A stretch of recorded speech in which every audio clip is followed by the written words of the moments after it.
예, 우리 반갑습니다. 저희들이 수요일 저녁까지 이제 7번 말씀을 나누게 되는데, 요번에는 이제 야고보서 말씀을 한번 처음부터 끝까지 우리가 책을 한 권 떼는 마음으로 우리가 야고보서 말씀을 좀 같이 이렇게 나누려고 합니다. 1장 1절을 한번 보시면 야고보서는 이렇게 시작을 합니다. 하나님과 주 예수 그리스도의 종 야고보는 흩어져 있는 12지파에게 문안하더라.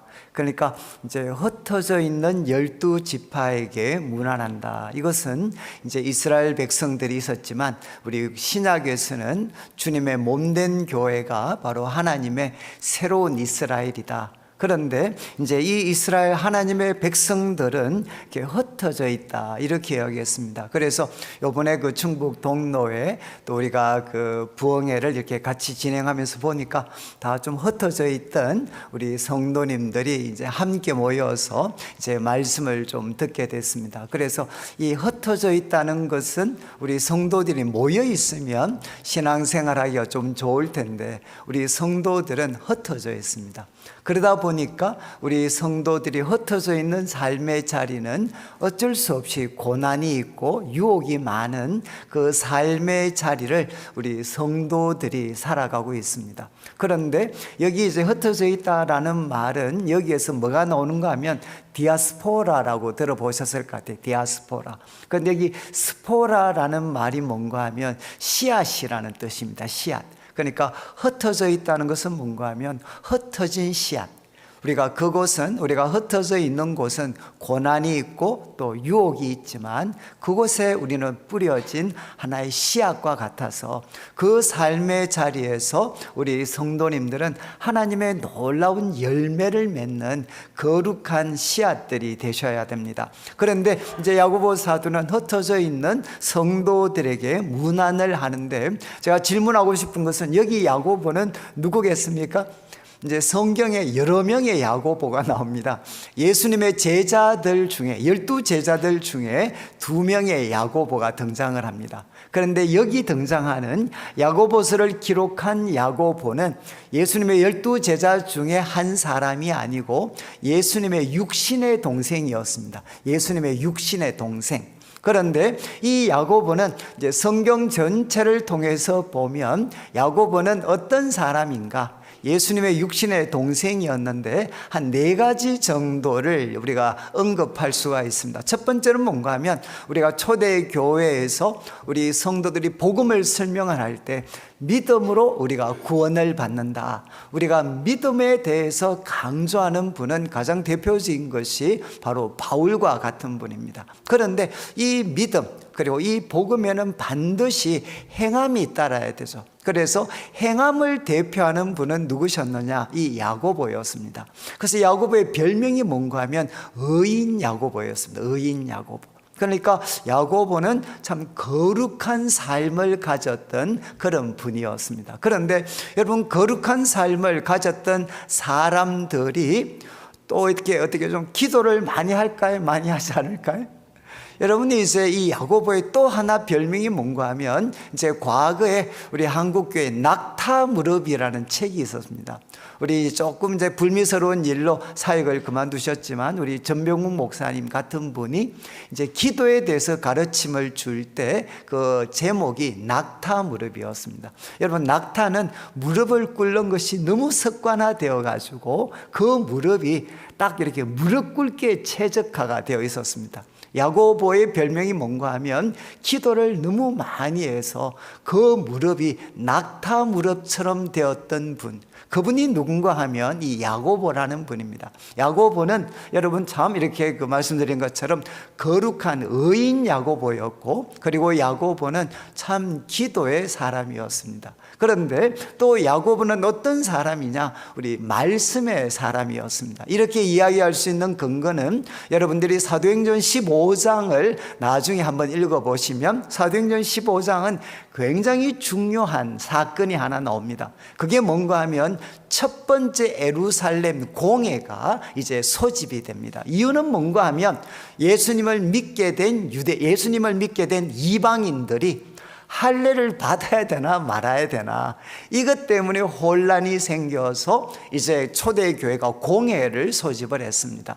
그런데 그때 이제 베드로는 고넬료와 관계된 경험을 통해서 우리 이방인들에게 이 할례라는 멍에를 주면 안 된다라고 이야기했고, 그리고 이제 바울과 바나바는 선교 현장의 그 사역의 결과들을 통해서 이방인들에게, 믿음을 가진 이방인들에게 할례를 요구하는 것은 부당하다.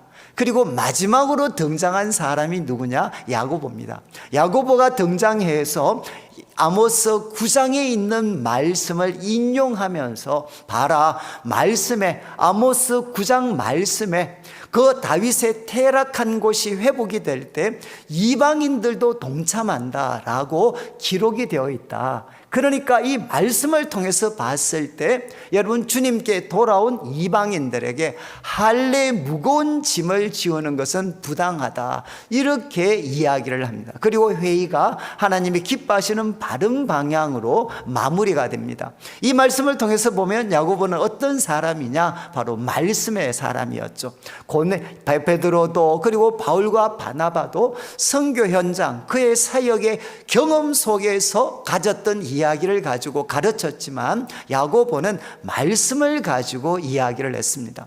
그리고 이제 마지막 야고보는 제가 말씀드린 것처럼 의인이었고, 그리고 그는 기도의 사람이었고 말씀의 사람이었습니다. 그런데 이 야고보는 더 놀라운 것은 지혜의 사람이었습니다. 이 야고보서를 보시면 지혜라는 표현이 여러 번 등장을 하는데, 여러분, 아까 제가 말씀드렸던 사도행전 15장에 예루살렘 공회가 조직이 되었을 때 그때 의장이 누구였느냐? 우리로 말하면 첫 번째 총회장이 누구였느냐? 바로 야고보였습니다. 그래서 이 모든 이야기를 듣고 이제 야고보가 마지막 결론을 내립니다. 근데 이 결론이 탁월합니다. 결론이 뭔가 하면 이제 원칙을 지킵니다. 봐라, 유대인들에게 지금 이 모든 이야기를 통해서 볼 때 예수님께 돌아온 이방인들에게 할례의 무거운 짐을 지우는 것은 부당하다, 이렇게 결론을 내립니다. 그런데 이렇게 결론을 내리면 누가 힘들어할 수 있느냐? 태어날 적부터 구약의 가르침, 율법의 가르침에 충실했던 유대인들이 힘들어할 수 있다. 그러니까 이들을 위해서 우리 이방인들은 어떤 조심을 해야 되느냐? 목매단 것, 그리고 고기를 피채 먹는 이런 행동들은 하지 마라. 그래서 유대인들의 양심을 존중해 주어라, 이렇게 이야기합니다. 그러니까 정말 원칙도 분명하게 살리고 복음의 그 진리도 살리고 동시에 유대인들의 양심도 잘 배려해 주어서 교회가 진리를 붙잡되 교회가 하나됨을 유지하도록 가장 지혜로운 결정을 내리는데 역할을 했던 분이 누구냐? 바로 야고보였습니다. 야고보. 저는 이제 우리 충북 동로에 우리 또 사나 우리 교회 성도님들이 함께 모여서 우리가 참 말씀을 듣게 되는데, 이 한 해 동안 교회를 섬길 때 정말 야고보처럼 4가지 기도 제목입니다. 하나님, 저도 야고보처럼 하나님 의로운 삶을 살게 해 주시고, 그리고 기도의 사람이 되게 해 주시고, 또 말씀의 사람이 되게 하시고, 그리고 저를 지혜의 사람이 되게 해 주십시오. 자, 이제 야고보는 이런 사람이 흩어져 있는 성도들에게 편지를 했는데, 이 야고보서의 가장 큰 특징은 뭔가 하면 아주 실제적인 성경이라는 겁니다. 대부분 바울 성경은, 바울 서신은 전반부에는 주로 교리에 대한 가르침, 하나님을 찬양하면서 교리에 대한 가르침이 주를 이루고, 후반부에는 행함에 대한 가르침을 주는데, 야고보서는 바로 실제적인 문제로 접근을 합니다. 그래서 지금 우리가 살피는 2절부터 18절까지 말씀에는 계속 반복되는 표현이 뭔가 하면 시험이라는 단어입니다. 시험. 그래서 2절 말씀에 내 형제들아 너희가 여러 가지 시험을 당하거든 이라는 표현이 등장하고, 또 이제 13절을 보시면 또 13절에도 사람이 시험을 받을 때라는 표현이 등장을 합니다. 그래서 지금 1장 2절부터 18절까지는 이 시험이라는 말이 여러 번 등장하는데, 이 시험이라는 말은 우리 헬라어로는 페이라스모스라는 단어인데, 페이라스모스. 그런데 이 단어의 뜻은 어떤 것이냐? 두 가지를 다 포함합니다. 외적인 시험, 외적인 고난과 내적인 유혹, 이 두 가지를 다 포함하고 있는 단어가 바로 시험이라는 단어입니다. 시험. 그런데 이것은 여러분, 이것이 외적인 고난인지 내적인 유혹인지는 문맥을 통해서 우리가 파악을 해야 됩니다. 그런데 좀 있으면 살피겠지만 우리가 문맥을 통해서 봤을 때 1절부터 시작을 해서 12절부터 시작을 해서 12절까지는 외적인 고난입니다. 외적인 고난. 외적인 고난을 우리 성도들은 반드시 만나게 되는데, 그때 어떻게 해야 되는가 하는 것을 야고보 사도는 4가지로 교훈을 합니다. 그리고 이제 이어지는 13절부터 18절까지 말씀은 이것이 동사 형태로 기록이 됩니다. 사람이 시험을 받을 때. 그런데 대부분의 영어 번역은 다 일관되이 무엇으로 번역을 하나? tempted, 바로 너희들이 유혹을 받을 때, 내적인 유혹을 받을 때 우리 성도들은 어떻게 해야 되나 하는 것을 야고보가 교훈을 하고 있습니다. 그래서 오늘은 첫 번째 시간인데, 우리 성도들은 누구도 예외 없이, 이 세상을 살아가는 우리 성도들은 반드시 두 가지를 만나게 됩니다. 첫 번째는 외적인 고난. 외적인 고난이 우리에게 찾아옵니다. 또 우리 성도들에게 또 찾아오는 것은 내적인 유혹. 내적인 유혹이 우리 성도들에게 찾아옵니다. 저는 이제 시험과 외적인 고난과 내적인 시험이 올 때 우리 성도들이 어떻게 해야 되나, 오늘 말씀을 통해서 여러분들이 좀 외우시면 좋을 것 같아요. 한 4가지씩 되는데, 자, 이제 첫 번째 2절 말씀을 보시죠. 형제들아, 너희가 여러 가지 시험을 당하거든. 그런데 여기 이제 좀 접속사가 여러분 여러 가지 시험을 당하거든. 우리말 번역의 어감은 if입니다. if. 너희가 여러 가지 시험을 당한다면, 이런 어감을 주는데, 원래 헬라어로서 사용된 단어는 if가 아니고 when입니다. when. 그러니까 너희가 여러 가지 시험을 당할 때, if냐 아니면 when이냐, 이게 왜 중요하냐? 만약에 if라면 여러분 성도들 중에는 안 당할 수도 있습니다. 그런데 어떤 분은 막 좀 팔자가 사나워서 외적인 고난을 만날 수도 있다, 이런 느낌을 주지만, 이걸 when이라고 하는 것은 무엇이냐? 모든 성도들은 예외 없이 무엇을 만나나? 여러분, 흩어져서 이 세상을 살아가는 성도들은 반드시 때는 다르지만 외적인 어려움을 만나게 됩니다. 자, 그러면 외적인 어려움을 만날 때 첫 번째 야고보는 무엇을 하라고 했나? 2절 후반부 한번 보시죠. 이 시험을 당하거든 만날 때 너희들은 온전히 기쁘게 여겨라. 이 참 재밌는 말씀이죠. 온전히 기쁘게 여겨라. Count it all joy. 여러분, 이 어떤 외적인 고난이 찾아왔는데 이것을 기쁘게 여겨라. 여러분, 참 재밌는 것은 기뻐하라 이렇게 이야기하지 않았습니다. 여러 가지 시험, 여러 가지 외적인 고난이 왔는데 기뻐해라 이렇게 야고보가 이야기한 것이 아니고 기쁘게 여겨라. 이것은 무엇입니까? 의지적인 작용입니다. 전혀 기쁘지 않은데 이빨 깨물고 아, 기쁘다. 여러분, 기쁘게 여기라는 거죠.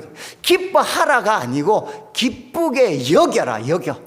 이유가 무엇이냐? 3절 말씀에 보면 이유가 나옵니다.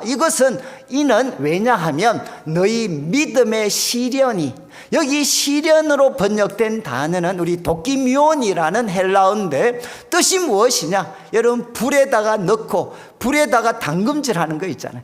그 어떤 금의 모든 불순물들을 없애기 위해서 불에다 넣고 재련하는 것, 이게 뭔가 하면 바로 시련, 도끼미온입니다. 그러니까 우리들의 믿음의 모든 불순물들을 제거하고 바로 순금의 믿음이 되도록 만드는 것이 무엇이냐? 도끼미온, 시련입니다. 시련. 왜 우리가 고난을 만날 때 기뻐해야 되느냐? 이것은 우리들의 믿음을 바로 재련하는, 더 순결한 믿음이 되도록 만드는 것이기 때문에. 그런데 지금 야고보는 이야기합니다. 너희 믿음의 시련이 무엇을 만들어냅니까? 인내를 만들어내는 줄 알고 이 믿음의 시련이 인내를 만들어낸다라는 것을 알고 기쁘게 여겨라. 그리고 또 4절 말씀을 보시죠.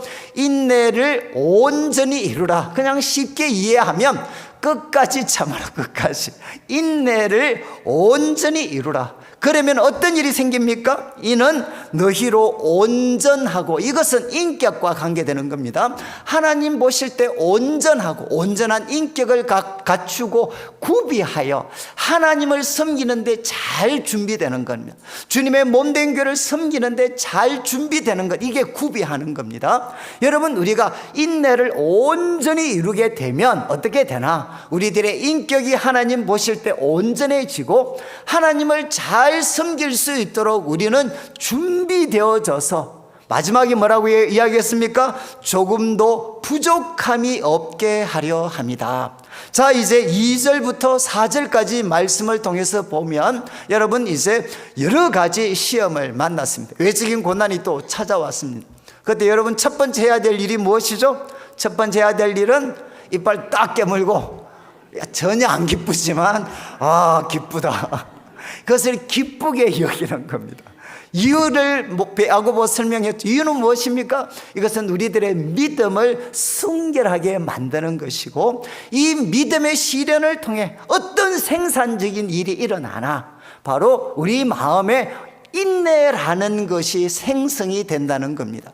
그리고 이 인내를 온전히 이룰 때, 끝까지 참을 때 어떤 일이 생기나? 우리들의 인격이 온전하고 구비해서 조금도 부족함이 없도록 만들어주는 거니까, 우리를 인내의 사람, 온전하고 구비하여 부족함이 없는 사람으로 만들어주는 놀라운 기회이기 때문에 여러분, 여러 가지 시험을 만날 때 먼저는 기쁘게 여겨라, 이렇게 야고보는 우리에게 도전합니다. 여러분, 이제 막 믿음의 시련이 막 우리 성도님들을 부자로 만들어준다, 그리고 또 막 모든 질병에서 고쳐주고 자녀들 하는 일마다 잘 되게 해준다, 그러면은 이제 아멘 막 이렇게 이야기할 텐데, 기껏 이제 막 이빨 깨물고 여러분 이제 딱 참았는데 주어지는 게 인내입니다. 인내. 그러면 약간 좀 속상하지 않습니까? 인내가 뭐 그렇게 대단한 거라고. 우리가 그 여러 가지 시험 만날 때도 인내가 만들어지는 것 때문에 우리가 기뻐해야 되나, 이런 질문을 가질 수 있습니다. 여러분, 그런데 성경을 한번 보시면 하나님께서 귀하게 사용했던 사람들, 우리 구약부터 신약까지 하나님이 귀하게 사용하셨던 사람들의 특징이 뭡니까? 예를 들면 첫 번째, 우리 아브라함 같은 사람 한번 생각해 보십시오. 아브라함 같은 사람 생각하면 어떤 사람이죠? 애 하나 낳는데, 자식 하나 낳는데 25년 걸렸어요. 지금 아브라함이 창세기에 등장할 때 76세로 등장하는데 이삭을 100세에 낳거든요. 여러분, 애 하나 낳는데 25년 걸렸습니다. 여러분, 아브라함이 믿음의 조상이 되는데 하나님은 그를 어떻게 다듬으셨느냐? 여러 가지 고난을 통해 인내의 사람이 되게 하셨습니다. 여러분, 또 모세 같은 사람 한번 생각해 보시죠. 모세. 여러분, 왜 하나님은 40대 모세를 쓰지 않으셨을까요? 40대 모세는 최고의 스펙입니다. 바로의 공주의 아들로서 애굽의 문물에 능숙했던 정말 최고의 스펙을 가졌던 사람, 그리고 신앙까지 좋았던 사람. 그런데 40대 모세를 하나님이 쓰지 않았습니다. 40대 모세는 뭐였습니까? 사람 하나 죽이는 것으로 끝났어. 그리고 또 바로 망명을 떠났죠. 드러났기 때문에. 그런데 하나님은 몇 세의 모세를 사용하셨나? 80대의 모세를 사용하셨어요. 여러분, 왜 80대의 모세를 사용했겠습니까? 다른 거 아닙니다. 바로 모세에게 이 40년의 세월, 이 고난을 통해서 그에게 인내가 만들어졌기 때문입니다. 여러분, 우리 성도들이 좋아하는 요셉 같은 사람 말할 필요가 없죠. 왜 그렇게 고생했습니까? 그는 바로 이 믿음의 어떤 많은 고난을 통해서 그는 인내의 사람이 되었어요. 다윗 같은 사람, 여러분들이 좋아하는 그 신앙의 인물들의 공통적인 특징이 무엇이냐? 그 사람들은 여러 가지 시험을 통해서 바로 그들에게 인내가 만들어졌던 사람입니다. 그러면 이제 우리 성도님들 중에 저는 청년들에게 이렇게 설교하면 청년들 중에 많은 친구들이 뭐라고 이야기했느냐. 목사님, 저는 그렇게 뭐 요셉 다윗처럼 잘 나가지 않아도 괜찮으니까 저는 그냥 적게 먹고 적게 살겠습니다. 저 그냥 고난 적게 받고 그냥 적당히 좀 잘 살면 안 됩니까? 라고 이야기해요. 여러분, 지금 우리 성경에 나오는 인물들 중에 고난을 통해 인내를 만들어낸 사람과 만들어내지 못한 사람의 가장 큰 차이가 뭘까요? 저도 이 문제 때문에 고민을 많이 했습니다. 꼭 이렇게 고생해야만 인내의 사람이 돼야만 되나? 좀 인내 없이 지나갈 수는 없나? 근데 여러분, 제가 성경을 통해서 봤을 때 이 여러 가지 시험을 통해서 인내가 만들어지지 않은 사람은 언제 표가 납니까? 고난 때가 표가 아니고 성공할 때 표가 납니다. 성공하면 어떻게 되느냐? 백방교만해집니다. 이해하시겠어요? 그런데 우리가 존경하는 그 신앙의 인물들은 어떤 사람들이죠? 그들에게도 많은 고난 끝에 성공이 찾아왔습니다. 그런데 그 성공이 왔을 때도 어떻게 됐느냐? 이 성공은 하나님이 주신 것이다 라고 겸손히 받아들였던 사람. 그래서 여러분, 믿음을 통해서 이 고난을 통해 인내가 만들어졌던 사람들의 가장 뚜렷한 특징이 무엇이냐? 끝이 좋은 사람들입니다. 지금 이제 야고보는 우리에게 이야기합니다. 여러 가지 시험을 만나거든 첫 번째는 이빨 깨물고 기쁘게 여겨라. 왜? 이것은 우리에게 정말 꼭 필요한 인내라는 것을 만들어내기 때문에 여러분, 끝까지 이빨 깨물고 끝까지 참으면서 기쁘게 여겨라. 이렇게 야고보는 이야기합니다. 그리고 이제 두 번째 5절 말씀을 한번 보시죠. 5절 말씀 같이 한번 읽겠습니다. 시작.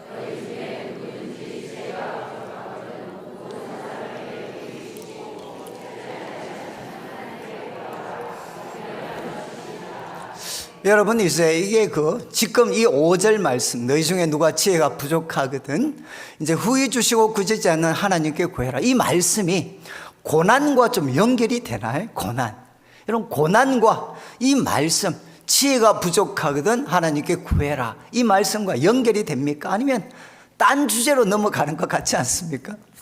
혹시 이게 정말 여기 나오는 지혜를 구하라는 이 말씀이 외적인 고난을 극복하는 것과 연관이 있다? 아니면 지금 야고보 사도가 연세가 드셔서 옆으로 세셨다, 이렇게 받아들일 수도 있고.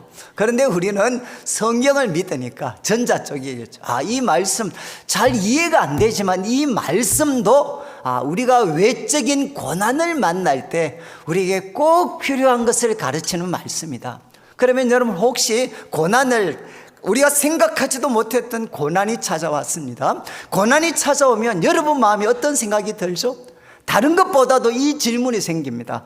도대체 나 어떻게 해야 되지? 지금 이 상황에서 내가 어떻게 해야 돼? 건강에 예기치 않았던 고난이 찾아오고, 경제적으로 갑자기 큰 고난이 찾아오고, 가정에 여러 가지 큰 고난이 찾아올 때 우리 모두의 마음에는 도대체 어떻게 하면 좋을까라는 생각을 가지게 됩니다. 그게 바로 5절 말씀입니다. 너희 중에 누가 지혜가 부족하거든. 성경의 지혜는 무엇입니까? 문제를 해결하는 능력입니다. 문제를 해결하는 능력이 바로 지혜입니다. 지금 바로 야고보는 우리에게 이야기하는 거죠. 여러분, 우리가 외적인 고난이 찾아올 때 우리는 하나님 앞 먼저 이빨 깨물고 우리가 기쁘게 여기면서 인내해야 되지만, 두 번째 해야 되는 일은 무엇이냐? 하나님께 지혜를 구해야 된다는 거예요. 도대체 하나님, 내가 이 상황에서 어떻게 해야 되는지 하나님 앞에 지혜를 구해야 됩니다.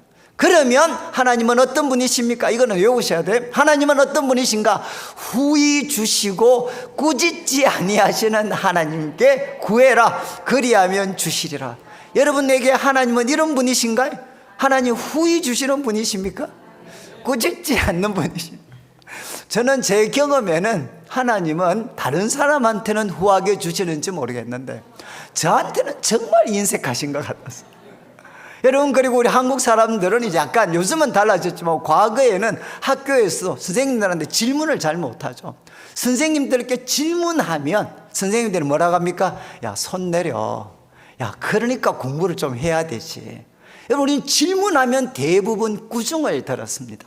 여기에 지금 야고보 사도가 이야기하신 너희 중에 누가 지혜가 부족하거든 하나님께 ask, 하나님께 구해라, 구해. 그런데 우리의 하나님은 누구신가? 후히 주시고 꾸짖지 아니하시는 하나님이시다. 그분에게 구하면 하나님은 반드시 주신다는 겁니다. 그리고 이어지는 우리 7절과 8절, 6절부터 말씀에 오직 믿음으로 구하고 조금도 의심하지 마라. 의심하는 자는 마치 바람에 밀려 요동하는 바다 물결 같다. 그리고 또 7절, 이런 사람은 무엇이든지 주께 얻기를 생각하지 마라. 그리고 야고보서의 아주 중요한 표현입니다. 8절, 두 마음을 품어 모든 일에 정함이 없는 사람이다. 야고보에서 참 강조하는 부정적인 모습 중에 하나가 뭔가 하면 두 마음을 품는 겁니다. 여러분, 지금 야고보 사도는 이야기했습니다. 여러 가지 바로 시험이 찾아올 때 우리는 하나님께 뭘 구해야 됩니까? 하나님께 지혜를 구해야 됩니다. 이것은 정말 외우셔야 됩니다. 하나님께 지혜를 구하면 우리 하나님은 어떤 분이시냐? 후히 주시고 꾸짖지 아니하는 분이시고, 구할 때 우리는 오직 믿음으로 구해야 된다라고 사도는 우리에게 도전을 합니다. 저는 참 이 말씀이 제 삶에 얼마나 큰 도움을 줬는지 몰라요. 왜냐하면 정말 큰 어려움들이 찾아올 때 여러분 무엇을 구해야 될지 모르잖아요. 그런데 야고보서 이 말씀을 통해 야, 내가 외적인 시험이 올 때는 이것은 분명히 하나님의 통제 속에 있고 하나님의 뜻과 계획이 있으니까 이빨 깨물고 이제 기쁘게 여기면서 참는 겁니다. 그리고 두 번째는 하나님께 무엇을 구해야 되느냐? 하나님, 저 지혜를 주십시오. 이 상황에서 내가 어떻게 해야 되는지 하나님 저에게 지혜를 주십시오. 지혜를 구하면 어떻게 되나? 후히 주시고 꾸짖지 않는 하나님께서 우리에게 어떻게 해야 될지 지혜를 가르쳐 주십니다. 자, 그리고 이제 9절부터 말씀은 세 번째 한번 보시죠. 9절 말씀, 낮은 형제는 자기의 높음을 자랑하고, 10절, 부한 자는 자기의 낮아짐을 자랑할지니. 여러분, 지금 한번 보시죠. 갑자기 고난에 대한 이야기를 하다가 낮은 형제는 자기의 높음을 자랑하고 부한 자는 자기의 낮아짐을 자랑해라. 여러분, 이 가르침이 고난을 올바르게 대처하는 것과 연관이 있는 것 같습니까? 아니면 없는 것 같습니까? 예? 한 번 더 판단하셔야 돼요. 야고보 사도가 연세가 드셔서 옆으로 세셨다, 이렇게 생각을 해야 되나? 아니면 여기에는 심오한 뜻이 있다. 그냥 당장은 모르지만 뭔가 여기에 고난과 관계되는 심오한 뜻이 있다. 여러분, 바로 우리가 전자로 해석을 해야 되겠죠. 그러면 만약에 이 말씀이 고난과 관계되어서 어떤 심오한 통찰력을 주십니까? 낮은 형제는 자기의 높아짐을 자랑하고 부한 형제는 자기의 낮아짐을 자랑해라. 이게 고난과 무슨 상관이 있습니까? 저는 참 이 말씀을 묵상하다가 저도 우리 아버님께서 이제 사업을 참 오랫동안 실패를 하셨습니다. 실패를 하셔서 참 이렇게 경제적으로 많은 그런 아픔과 고통들을 많이 겪었습니다. 여러분, 이제 그때 저도 많은 그런 어려움들을 좀 겪어봤기 때문에 혹시 여러분들도 실패를 하거나 큰 고난을 만나면 어떤 기분이 들죠? 여러분, 이제 인내할 수 있습니다. 참을 수 있습니다. 그런데 정말 자기 자신이 그렇게 초라하게 느껴져요. 사람들 보면 내보다 공부도 못했고 엉망으로 살았던 애들도 저렇게 떵떵거리면서 잘 사는데, 나 공부도 열심히 했고 신앙생활도 열심히 했고 나 정말 착실하게 살았는데 왜 내 모습은 이런가? 왜 내 자식들은 이런가? 정말 자기 자신이 한없이 초라해집니다. 저는 우리 청년들 중에, 고등학생들 중에 이제 과거, 요즘도 그렇죠. 우리 수능 시험이 있으면 고등학교 때까지 회장하고 교회를 가장 앞장서서 섬겼는데 애들이 수능 시험을 잘 못 쳐서 이제 재수를 하고 또 자기가 원하는 대로 잘 뜻을 못 이룹니다. 그러면 애들 중에 상당수가 이제 신앙을 멀리 하게 돼. 그래서 그 친구들과 만나보면 걔들이 하나같이 하는 말이 무엇이냐? 자기가 교회는 오고 싶은데 오면 여러분, 사람들의 눈초리를 견디지를 못하겠다는 거예요. 이 눈초리는 뭐겠습니까? 모든 사람이 자기를 바라볼 때, 아니 막 고등학교 때는 신앙도 좋지만 바로 공부해야지, 그렇게 믿으면 좋다고 티내더니만 꼴 좋다 이러면서 전부 다 자기를 뭔가 비웃는 듯한 그런 눈초리를 자기한테 보내는 것 같아요. 그런데 사람들을 만나보면 아무도 그렇게 생각하지 않는데, 이 사람은 사람들을 보면 사람들이 자기를 그렇게 바라본다고 느끼는 거죠. 이유가 무엇이겠습니까? 자기가 자기를 볼 때 한없이 초라하니까 남들은 평범하게 대하는데도 그것을 오해하면서 받아들이는 거죠. 여러분 아시겠지만, 그냥 우리가 실패하고 고난을 당하면 몸이 고통받는 거는 그건 견디면 됩니다. 덜 먹으면 되고 덜 입으면 되고 얼마든지 고난 견딜 수 있는데, 뭐가 힘드냐? 내 자신을 지키기가 너무 어렵습니다. 내 자신이 너무너무 초라해. 나 그래도 과거에 잘 나갔는데, 나 정말 성실하게 살았는데, 나 누구 못지않게 열심히 살았는데 내 인생이 이렇게 되다니, 여러분 자기 자신을 지키기가 너무 어렵습니다. 그런 관점에서 이 말씀을 보면 어쩌죠? 여러분, 낮은 자는 고난을 통해서 자기 자신이 한없이 초라하게 보이는 사람들, 그 사람들은 무엇을 해야 되나? 자기의 높음을 자랑해라. 이것은 무엇입니까? 예수님 통해서 내가 얼마나 높고 위대한 사람이 되었는가 하는 것을 자랑해야 된다는 것입니다. 여러분, 내 자신은 한없이 초라한 것 같지만 예수님 안에서 내가 얼마나 높고 위대한 존재가 되었는지, 이것을 자랑하는 것이 어떻게 되느냐? 외적인 고난을 극복하는 길이라는 겁니다. 그리고 또 하나, 여러분, 부한 형제는 자기의 바로 낮아짐을 자랑해라. 이 말씀은 무엇일까요? 여러분, 부한 형제들이 자기의 낮아짐을 자랑하라. 이거는 요즘 이런 말씀 많이 하죠. 여러분, 아파서 병원 가는 것보다 더 중요한 게 뭡니까? 그것은 바로 예방하는 겁니다. 여러분, 부자들이 정말 부자가 되면 사람들은 예외 없이 교만해지기가 쉽습니다. 그런데 부한 자들이 자기 미래 인생을 위하여서 예방주사를 맞는 방법이 무엇이냐? 날마다 주님의 십자가 앞에 서서, 하나님, 나의 나된 것은 하나님의 은혜고 나는 정말 아무것도 아닌 사람입니다. 자기의 낮아짐을 자랑할 때 앞으로 우리에게 찾아올 수 있는 고난에서 우리는 예방할 수 있는 길이 열려지게 된다는 겁니다. 저는 참 이렇게 나중에 말씀드리겠지만, 저도 아까 소개할 때 제가 이제 서울대 물리학과를 이렇게 들어갔었는데, 저희들 때는 서울대 물리학과가 제일 셌습니다. 그래서 저희 과에 전국 1등, 2등이 다 들어와 있었어요. 그러니까 뭐 여기에는 뭐 이렇게 학교에서 1등 했는 거는 명함도 못 내미는, 쟤는 이제 어디 대구의 수석이고 제주의 수석이고, 하여간 한 지역의 수석 정도는 하면 쟤는 조금 공부하는 애들이야. 참, 저는 이제 거기 가서, 저도 이제 그래도 동네에서는 천재라고 소리를 저도 인정받았었는데, 근데 가서 소위 개박살 났습니다. 개박살. 그래서 또 저는 거기에다 데모까지 했으니, 여러분, 이게 그냥 완전히 그냥 바닥을 쳐서. 근데 저는 뭐 한 2학년, 한 2학기 정도 되니까 아무리 마음 잡고 공부를 해도 따라갈 수가 없잖아요. 완전히 이렇게 바닥을 쳤다. 그래서 이제 저는 이제 참 어떻게 보면 가장 그래도 제가 유일하게 하나 믿고 의지했던 게 공부인데 완전히 바닥을 쳐서. 그러니까 사람들 만나기가 싫더라고요. 사람들 만나면 그 친구들은 아무도 그렇게 생각하지 않는데 다 나를 비웃는 것 같은. 그래서 정말 그때 저도 이제 요즘 같으면 우울증이죠. 우울증. 가장 밑바닥.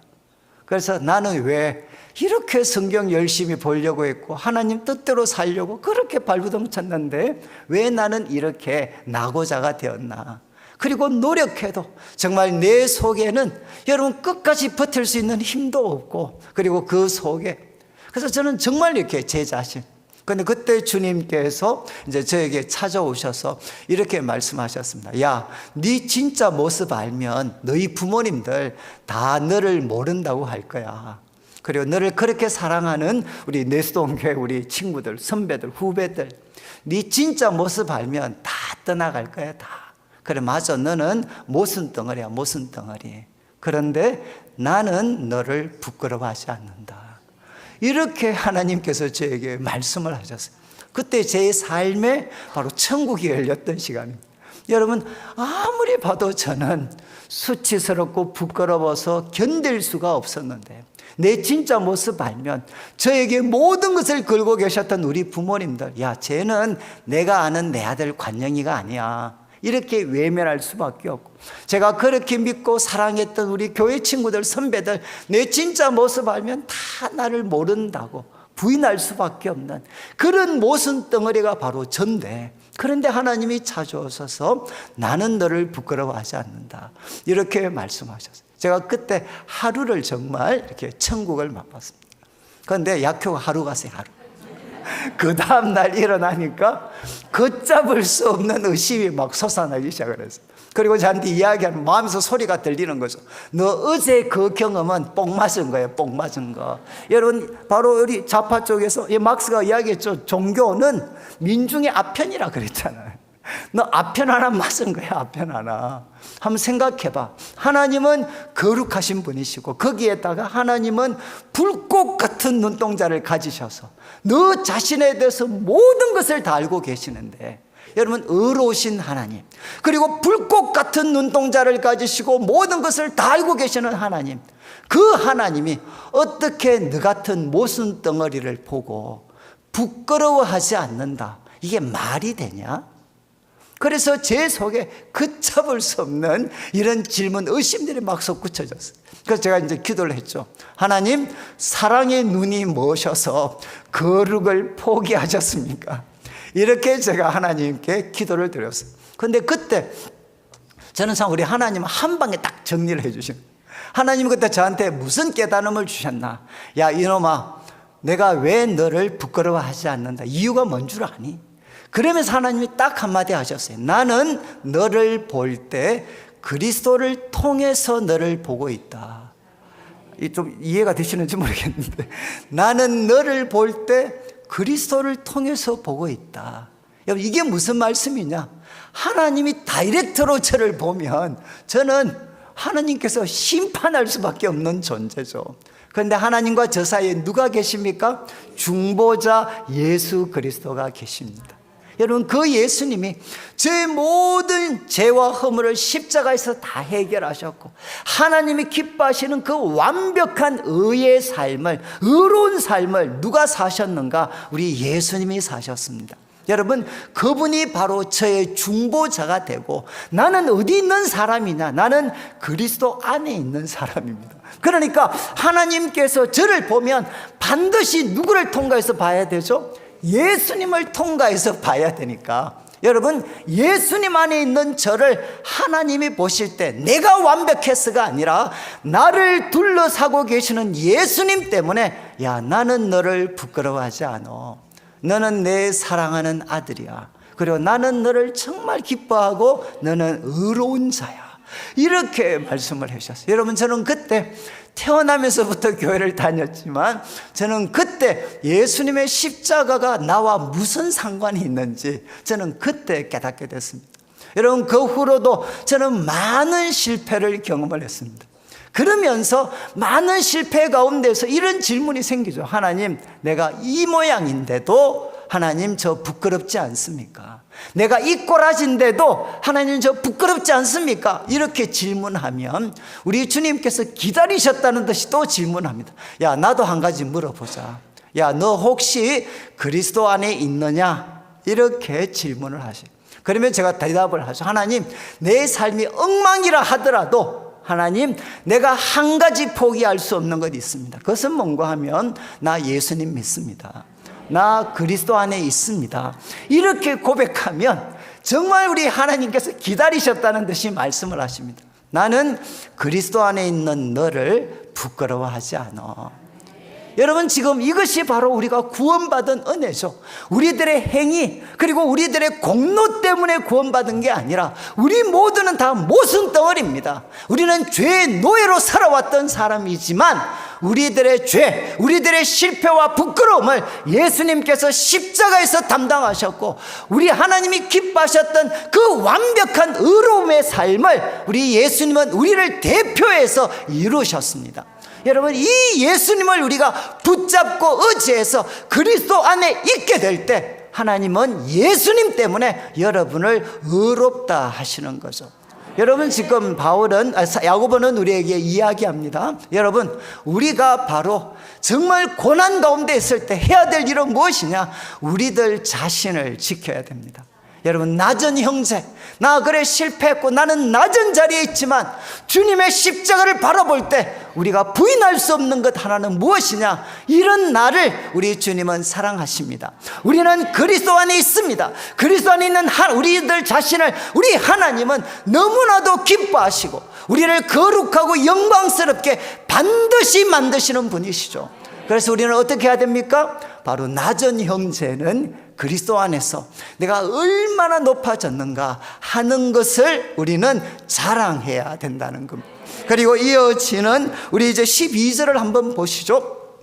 12절 말씀, 시험을 참는 자는 복이 있나니 이는 시련을 견디어낸 자가 주께서 자기를 사랑하는 자들에게 약속하신 생명의 면류관을 얻을 것이기 때문이다. 여기 여러분, 한 번 더 처음 나왔던 주제입니다. 시험을 참는 자가 복이 있다. 근데 그 다음 표현이 조금 이렇게 번역이 좀 어려운데, 시련을 견디어낸 자, 이것은 뭔가 하면 앞에서 말씀드렸죠. 불에 넣고 재련을 해서 야, 이제 합격이야, 모든 불순물 다 제거되고 너 합격이야, 바로 이 뜻입니다. 하나님께서 고난을 통해서 우리들의 믿음을 다 재련하신 다음에 그래, 너 합격이야. 바로 하나님 시험을 통해서 하나님께 인정받은 사람들은 하나님께서 자기를 사랑하는 자들에게 주신 생명의 면류관을 얻을 것이다. 이렇게 야고보 사도는 이야기합니다. 여러분, 이 말씀이 우리에게 주는 도전이 뭡니까? 언제까지 참아야 될까요? 언제까지 참아야 되느냐?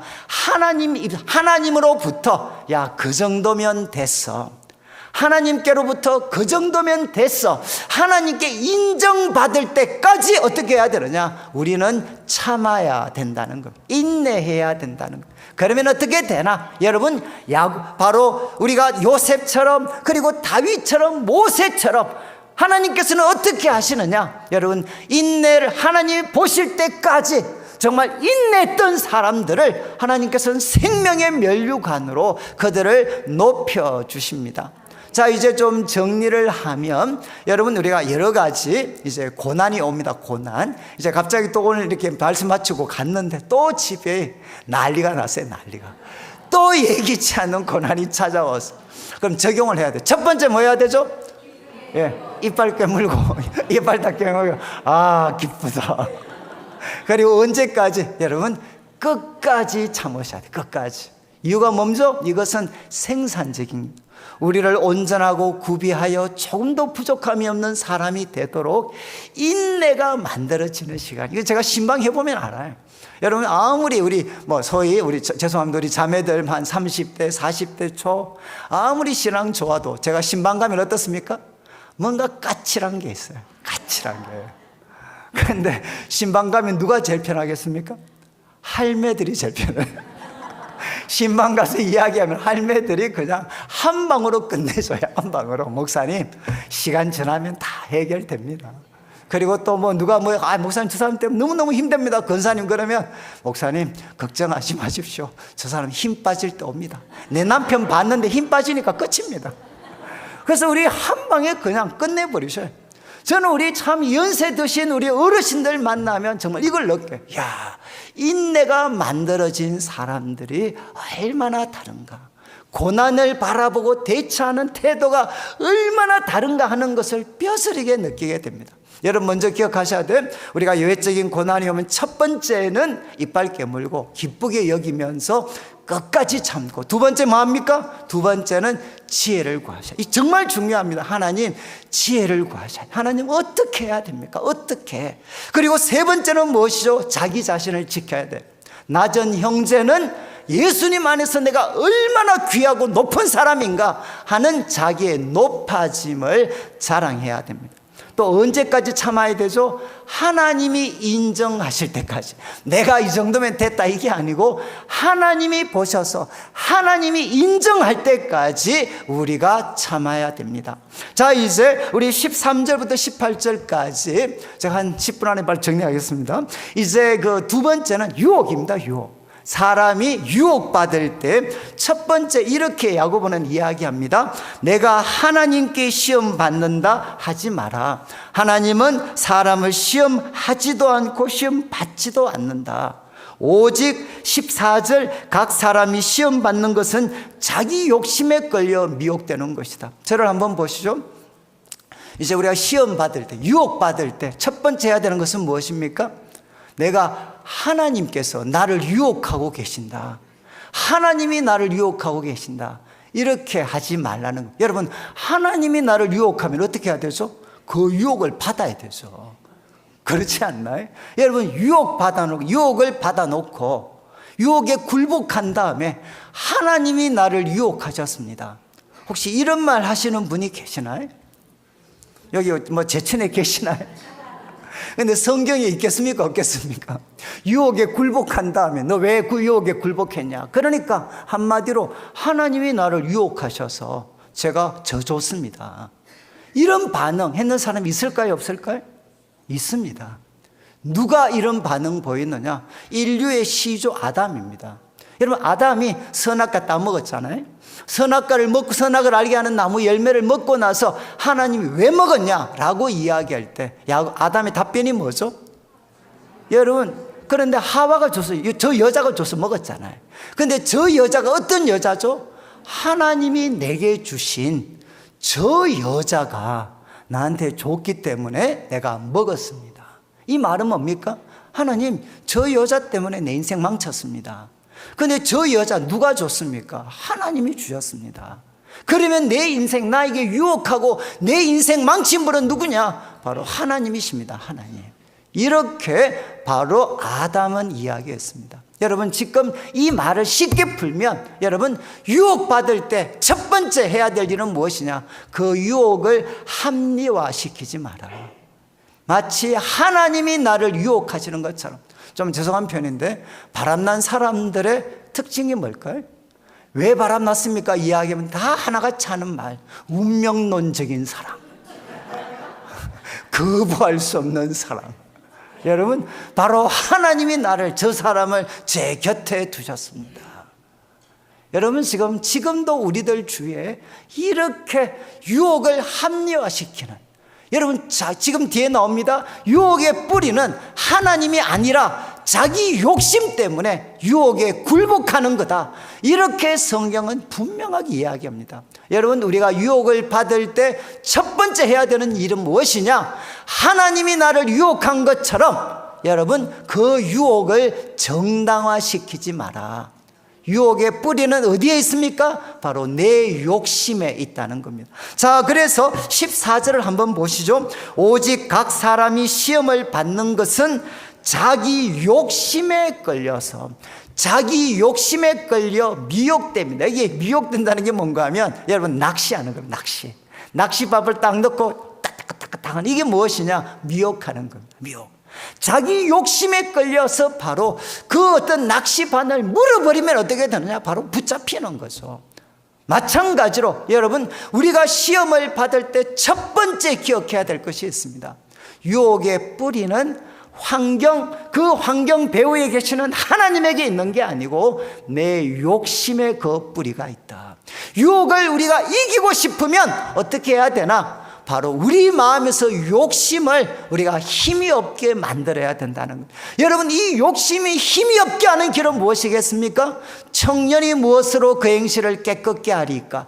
주의 말씀을 따라 삼갈 것이니이다. 여러분, 주의 말씀의 도움을 받아야만 어떻게 되나? 우리는 유혹의 힘을 뿌리칠 수가 있다는 겁니다.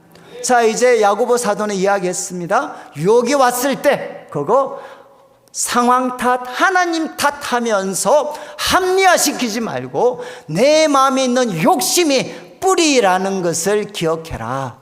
그리고 이어지는 우리 15절 말씀 보시죠. 두 번째 유명한 말씀입니다.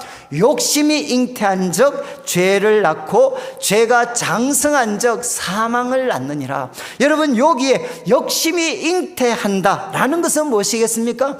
욕심과 성적인 관계를 맺는 겁니다. 욕심과 성적인 관계를 맺으면 어떻게 되나?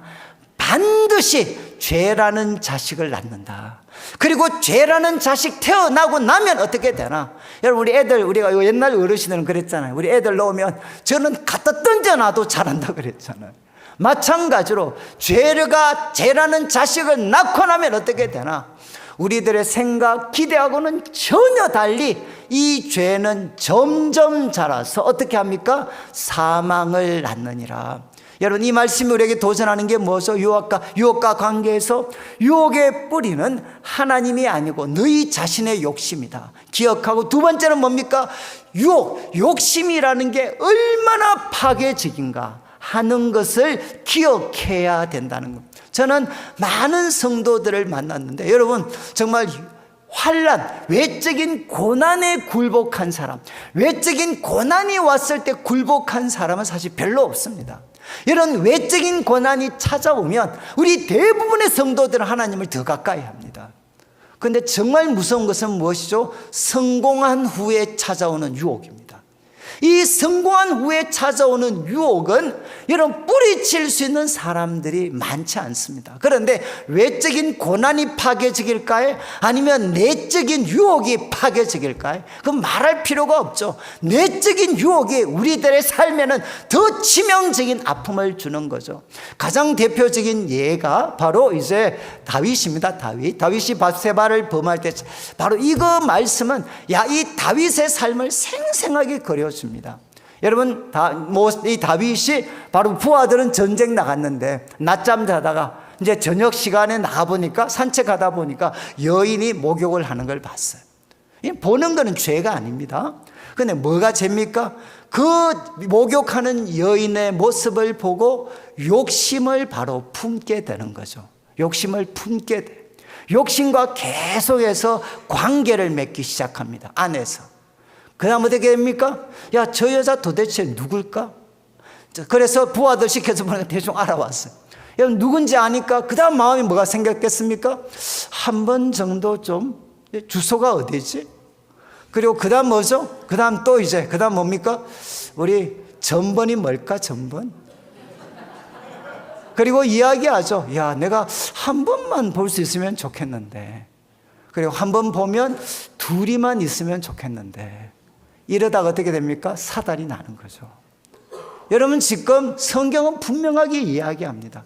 이런 바로 다윗 같은 사람도 어떻게 됩니까? 욕심과 관계를 맺게 되니까 바로 죄라는 자식을 낳게 되는 겁니다.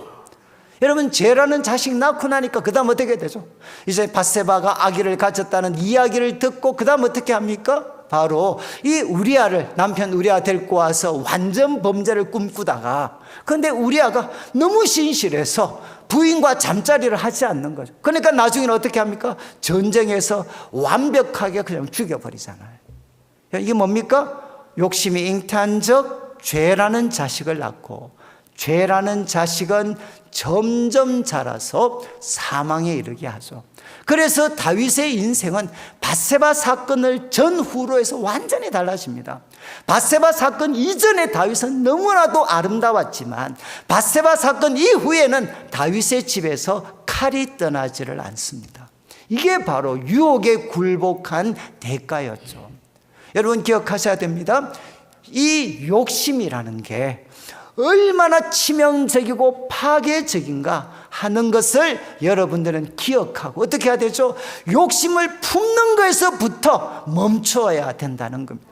여러분, 이 욕심 대신에 여러분의 삶의 자리에, 마음의 자리에 하나님의 말씀을 채워야 되지, 욕심을 그냥 두면 어떻게 되나? 반드시 죄라는 자식을 낳게 된다는 겁니다. 그리고 그 다음 말씀 한번 보시죠. 16절 17절 내 사랑하는 형제들아 속지 마라. 속지 마라. 그 다음 내용이 나옵니다. 이제 17절, 온갖 좋은 은사와 온전한 선물이 다 위로부터 빛들의 아버지께로부터 내려오나니 그는 변함도 없으시고 회전하는 그림자도 없으시니라. 이 무슨 말씀입니까? 유혹과 관련해서 속지 마라, 속지 마라. 왜 우리가 유혹에 굴복하죠?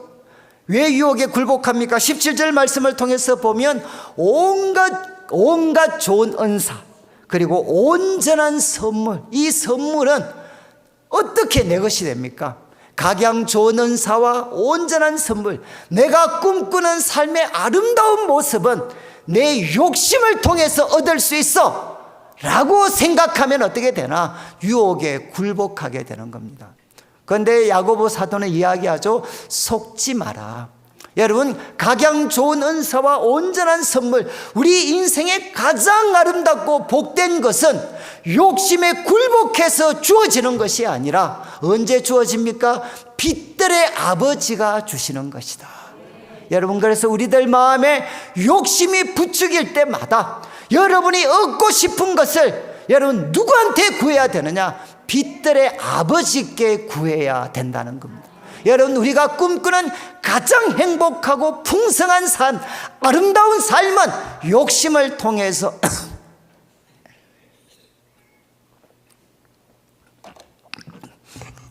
욕심을 통해서 얻을 수 있는 게 아니고 여러분 빛들의 아버지께서 주시는 것입니다. 이제 마지막 우리 18절 말씀, 그가 그 피조물 중에 우리로 한천 열매가 되게 하시려고 자기의 뜻을 따라 진리의 말씀으로 우리를 낳으셨다. 여러분, 이 18절 말씀을 그냥 정리하면 우리는 누군가? 우리는 욕심에 굴복하기에는 너무 귀한 존재입니다. 우리는 누굽니까? 새 창조의 첫 열매들입니다. 하나님께서 예수님의 죽으심과 부활 성천을 통해 이루신 새 창조, 그 새 창조의 첫 열매가 누구냐? 바로 여러분 한 사람 한 사람이라는 겁니다. 여러분 한 사람 한 사람의 삶의 모습을 세상이 보면 무엇을 알 수가 있느냐? 이 세상이 전부가 아니라 다가오는 새로운 세상이 있다는 것을 여러분을 보면 느낄 수 있도록 만들어주는 것, 이게 뭔가 하면 새 창조의 첫 열매들입니다. 하나님께서 예수 그리스도의 구원사역을 통해 이루신 그 새 창조가 얼마나 아름답고 놀라운 것인지를 이 세상 사람들에게 보여주라고 택함을 받은 사람들이 바로 여러분들입니다. 그리고 여러분은 누굽니까? 진리의 말씀으로 우리를 낳으셨다. 여러분, 우리들의 본질은 욕심이 아니고 이기심이 아니고 하나님은 진리의 말씀으로 우리를 거듭나게 하셨습니다. 자, 이제 정리를 하면 여러분, 우리가 유혹이 찾아올 때 어떻게 하셔야 됩니까? 첫 번째, 여러분, 그 유혹을 합리화시키시면 안 돼. 하나님이 나를 유혹하신다 이러면서 그 유혹을 합리화시키시면 안 됩니다. 유혹의 뿌리는 어디에 있느냐? 여러분 자신 마음속에 있는 욕심, 이 욕심이 바로 유혹의 뿌리에 있습니다. 그리고 두 번째는 무엇이냐? 이 유혹이 얼마나 파괴적인가. 여러분, 고난은 우리들의 삶을 그래도 힘들지만 거룩하고 의롭게 만들지만 여러분, 이 유혹은 거의 뼈를 추리지 못할 정도로 우리들의 인생을 망가뜨려 버립니다. 여러분, 지금 이제 이 욕심에 굴복하는 것이 얼마나 파괴적인가 하는 것을 여러분이 마음에 새기셔야 돼요. 그리고 세 번째는 무엇입니까?